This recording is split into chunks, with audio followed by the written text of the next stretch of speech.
ایک ذات ہے جسے لوگ کہتے ہیں جعفر الصادق، امام جعفر صادق کا کون ہے یہ؟ میں نے کہا جلدی سے سناؤ کون ہے؟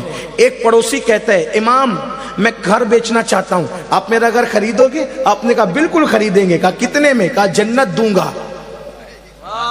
تو اپنا گھر دے دے۔ کہا بالکل، کہا بالکل۔ کہا لکھنا پڑے گا؟ کہا ہاں میں لکھ کے گھر دیتا ہوں، آپ جنت دیں۔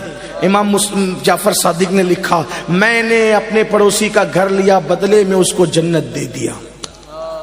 اچھا وہ 1857 کے بعد انگریزوں کے پیدا کردہ مولوی نہیں ہوئے تھے، ورنہ وہ اس کو جا کے ورگلاتے، ارے یہ تو اپنی طرح بشر ہے، یہ کون سا جنت دے سکتا ہے؟ لیکن اس وقت کوئی ایسا بدعتی فرقہ پیدا نہیں ہوا تھا، اس وقت سب کے سب ٹناٹن تھے اور سب کا ایمان بھی بالکل ٹناٹن تھا، مضبوط تھا، یقین والے تھے، شک والے نہیں تھے۔ میرے مرشد اجازت کہتے ہیں یقین والے کہاں سے چلے کہاں پہنچے، جو اہل شک ہیں اگر میں مگر میں رہتے ہیں۔ اس وقت اہل شک کی تعداد نہیں تھی، لیکن اللہ اکبر، امام جعفر صادق نے چٹھی لکھ کر کے دے دی۔ اتفاق سے امام جعفر صادق چلے گئے حج کو گئے، اس کا انتقال ہو گیا، حج کے بعد واپس آئے تو اس کے رشتہ داروں نے کہا یہ گھر تو ہمارے فلاں مرحوم کا تھا۔ کہا ہاں لیکن ہم نے خرید دیا تھا۔ کتنے میں خریدا تھا حضرت؟ کہا ہم نے اس کو جنت دیا تھا اور اس کے بدلے انہوں نے ہمیں گھر دیا تھا۔ اور اس نے چپکے سے اپنی بیوی کو کہا تھا دیکھو لوگوں کی عقیدت یاد رکھنا، عقیدت والوں کو ہی ملتا ہے، شک والوں کو نہیں ملتا، عقیدت رکھو گے تو ملے گا۔ عقیدت عقیدت عقیدت عقیدت پیدا کرو۔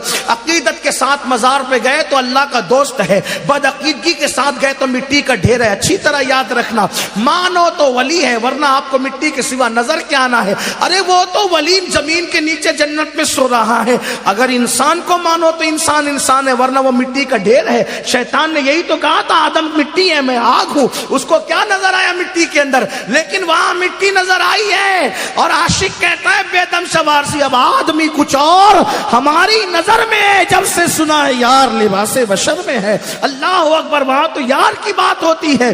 تو کہا کہ اس نے کہا کہ میرا یہ چٹھی خاموشی کے ساتھ میرے کفن میں رکھ دینا، کیونکہ اللہ فرمائے گا کیا لایا تو کہوں گا کہ نبی کے بیٹے سے شفاعت کی اور مغفرت کی ضمانت لے کر کے آیا ہوں۔ اللہ اکبر۔ اس کے بعد رشتہ داروں نے کہا آپ نے کیا لکھ کے دیا تھا؟ کہا جو لکھ کے دیا تھا اس کے پاس ہے، میرے پاس کہاں؟ وہ کہا کہ اب یہ بات کیسے پتا چلے وہ مر گیا؟ کہا مر گیا تو قبر پہ جا کے پوچھ کہ اس نے کیا سودا کیا تھا۔ قبر پہ کیا پوچھے گا؟ جا تو صحیح۔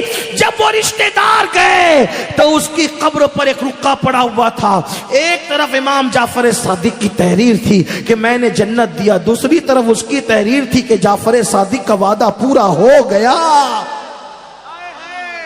کہا جو جنت بیچے جنت بانٹے ایسا جعفر صادق؟ میں نے کہا علی اس کا بھی، علی اس کا بھی باپ ہے، جس کی جوتیاں امام اعظم جیسی ہستی سیدھی کرے، علی اس کا بھی۔ کیسے ہے جعفر صادق؟ میں نے کہا جلوہ ابھی بھی باقی ہے۔